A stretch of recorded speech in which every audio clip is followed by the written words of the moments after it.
بسم اللہ الرحمن الرحیم۔ پوشیدہ حکمت۔ جو لوگ چینل پر نئے ہیں کائنڈلی چینل کو سبسکرائب کریں اور بیل نوٹیفیکیشن کا بٹن بھی پریس کر دیں۔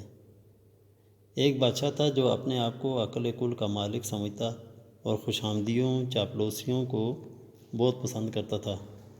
ایک روز بادشاہ پھل کھا رہا تھا کہ چھری سے اس کی انگلی زخمی ہو گئی۔ انگلی سے بہتے ہوئے خون کے چند قطروں کو دیکھ کر بادشاہ بہت پریشان ہو گیا تھا۔ وزیر نے یہ دیکھا تو بادشاہ سے عرض کیا، بادشاہ سلامت، فکر کی کوئی بات نہیں، اس میں ضرور اللہ کی کوئی حکمت پوشیدہ ہوگی۔ بادشاہ یہ سن کر بہت ناراض ہوا کہ اس کی انگلی کٹ گئی ہے اور وزیر فرماتے ہیں اس میں اللہ کی کوئی حکمت پوشیدہ ہوگی۔ داروغہ جیل کو حکم دیا کہ اس وزیر کو جیل میں ڈال دو۔ وزیر کو جب جیل میں بند کیا جا رہا تھا اس وقت بھی اس نے یہی کہا کہ اس میں بھی یقیناً اللہ کی کوئی حکمت چھپی ہوگی۔ کچھ روز گزرے تو بادشاہ کی زخمی انگلی ٹھیک ہو گئی، مگر وزیر ابھی تک جیل میں بند تھا۔ یہ بادشاہ ایک روز اکیلا جنگل کی طرف نکل گیا اور واپسی پر راستہ بھول کر کسی اور علاقے میں جا نکلا۔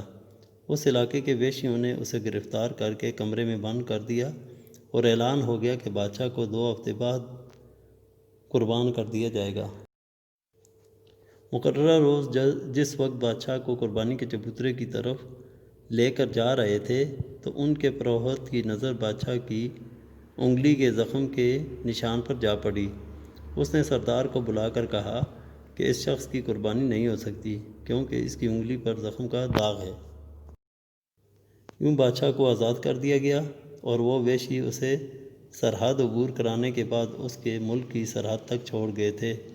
بادشاہ نے محل میں پہنچتے ہی سب سے پہلا کام یہ کیا کہ جیل میں قید وزیر کی رہائی کے احکامات جاری کیے اور وزیر کو بتایا کہ وہ صحیح کہتا تھا کہ بادشاہ کی انگلی کے کٹنے میں ضرور اللہ کی کوئی حکمت پوشیدہ ہوگی۔ زخم کے داغ نے اس کی جان بچا لی تھی۔ وزیر نے کہا کہ وہ اگر جیل میں نہ ہوتا تو ضرور بادشاہ کے ہمراہ ہوتا اور وہ دونوں پکڑے گئے ہوتے۔ پھر وحشیوں نے بادشاہ کو تو نہیں البتہ وزیر کو ضرور قربانی کے چبوترے پر کھڑا کرنا تھا۔ دونوں کی زبان بیک وقت یہ الفاظ نکلے، سبق: ہر کام میں اللہ کی حکمت پوشیدہ ہوتی ہے۔ یہی اس حقائق کا سبق ہے جو ہمیں یاد رہنا چاہیے۔